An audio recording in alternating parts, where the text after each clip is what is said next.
Well, I think that's a very good football team we played. But I've been quietly telling people I think we're a pretty good football team too. And I didn't mind us not getting a lot of attention. I didn't mind us. I didn't mind us being kind of not talked about. And, I thought we put up quality wins against Hingham, Pembroke, and Foxborough, and yet there was still kind of like, not a lot of talk on us. And I like that, to be perfectly honest. So I thought our kids showed up and played an outstanding football game.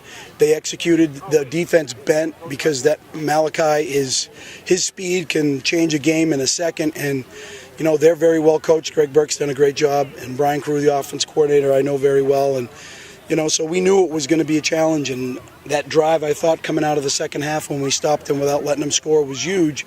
And then we're able to put another score up and kind of give us a little bit of comfort zone. But, just tremendous effort by the kids. I can't say enough about how hard the kids have worked.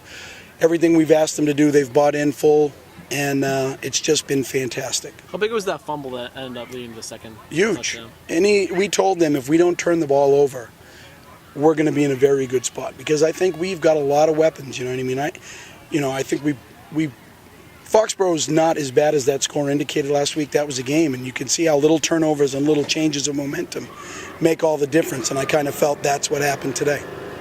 Nick and Matt kind of led the way on offense. We're in control. Well, Nick Sedato, I can't.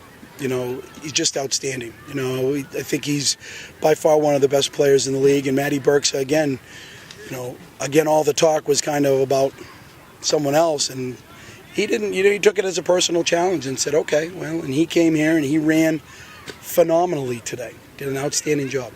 The offensive line is obviously giving him a lot of holes, but even when he was in open fields, he took it upon himself to keep going. And he's not a kid that will be taken down on the first tackler. It's usually you think you've got him and everyone's ready to blow the whistle, and then all of a sudden he pops out and squirts out for another 12 or 15 yards. And that's a credit to him. He's worked incredibly hard. He's taken the challenge. He said he wanted to be the feature back, and he's doing that. What about your defense a little bit overall? You only have 7 points. Great job bending and not breaking.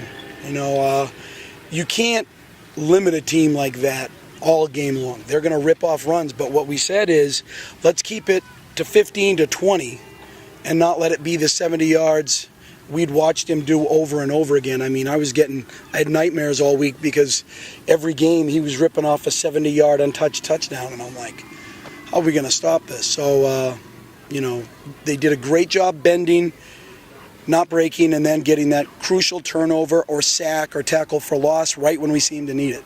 Not to single out one guy on that defensive line, but Colin Lozzie. Speed, you were able to see a backside defensive end chasing down an outstanding running back. And, Colin has prepared himself. No one's worked harder than him. He is 200 and something pounds of D lineman that can really run.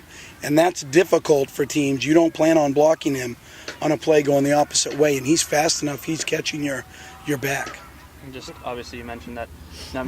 People are talking about you going into this, but that's going to change pretty fast. And now how do you? Yeah, but now more responsibility comes with that, and that's the exact message to the kids. I said, yeah, hey, we weren't talked about. We were kind of, yeah, you're 3-0. That's nice, great job, and kind of that was it. But now there's a whole lot of responsibility that comes with that. That we would look real silly by not putting forth the same effort next week and make this a wasted game. Because the way that this thing goes, if we, for 1 second, slip up, we don't control our destiny anymore. And I think we learned a very valuable lesson of that 2 years ago, that if you don't control your own destiny, you have to wait and hope things fall your way. We wanted to go right from the start. We talked in the spring, and we wanted to control the Davenport from start to finish. And, we looked at a tough challenge that there's going to be 5 games that we're going to have to be up and ready for.